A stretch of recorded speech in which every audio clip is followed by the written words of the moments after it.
All right, now to Congresswoman Liz Cheney, who, following her ouster from Republican leadership, continues to speak out against former President Donald Trump. Former President Trump continues to be a real danger.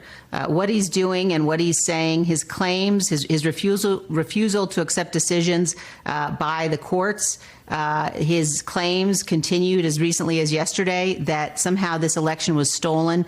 You know, what he's doing is he's causing people to believe that they can't count on our electoral process to actually convey the will of the people. You know, we have to be a nation of laws. If you continue to if you reject the rulings of the courts, if you work against the rulings of our courts, then you really are at war with the Constitution. And he is a continuing danger to our system. However, the latest CBS News YouGov poll finds 80% of Republicans who heard about Liz Cheney's removal from Republican leadership agree with the decision. When asked why, nearly 7 in 10 towed the party line, that she was off message. 57% said she had to go because she was wrong about the 2020 election. 52% because she didn't support Donald Trump. And 34% said disloyalty needs to be punished.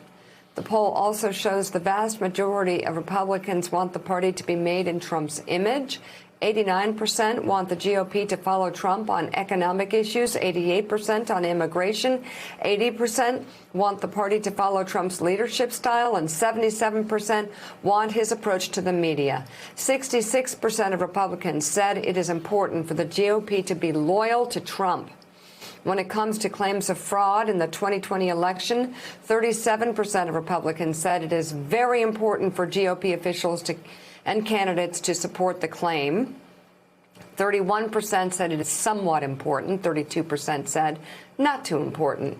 And when asked if Joe Biden is the legitimate winner, only 33% of Republicans said yes. 67% said, Joe, he is not. And that, of course, backing up exactly why Liz Cheney is doing this and what she said on the House floor and before the cameras after, that he has misled millions of Americans. Well, and he continues to do it. He's lying about Maricopa County now. But this really does explain. We look at House members, we look at some Senate members and ask why they do what they do or say what they say or why they keep their heads down when they should tell the truth and support American democracy. You look at their constituents, Casey Hunt, and there's your answer. 2 in 3 Republicans still believe the lie.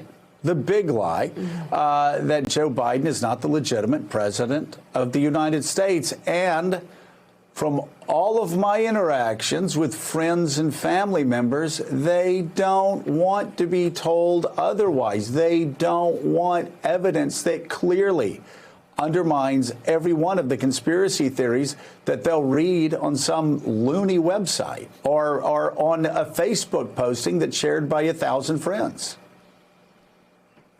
You know, I'm thinking about these numbers in two ways, and I think that slide that breaks it down, that 30-some% of Republicans think Joe Biden is the legitimate president, and then there are 67% who don't. If you focus on the 34 who say, yes, this president was duly elected, that is the truth, that's the group of people that Liz Cheney is looking at and saying, OK, Republicans are only going to win general elections if not only we keep those 33% of people in the Republican Party, but we expand. The flip side is that other number you're talking about, those people that believe it was stolen, who are listening to the big lie and who, as you say, aren't open to hearing anything else about it. And what Liz Cheney has been out there saying is that those people, that ongoing disinformation, that refusal is a current threat. She is saying this is not about the past. This is not about relitigating, looking to the past. You know, Republicans were trying to say she's stuck in the past. We want to move it to the future. She is saying this is about the future because it is very dangerous to have that many Americans question our electoral system. And it sets up real questions about whether people are going to be willing to believe, especially if Republicans continue to lose elections, the results in 2022 and 2024 and beyond. And that's, you know, she has been willing to take on some of the media outlets. In particular, she went on Fox News and criticized Fox News, which many Republicans have simply not been willing to do to say, hey, we got to do something about this information ecosystem. So, I'm not sure she can win the war, but I think that's why she's fighting it the way she is. Hey, thanks so much for watching our YouTube channel. You can follow up on today's top stories and breaking news, or catch up on your favorite MSNBC shows all in one place. Download the NBC News app today.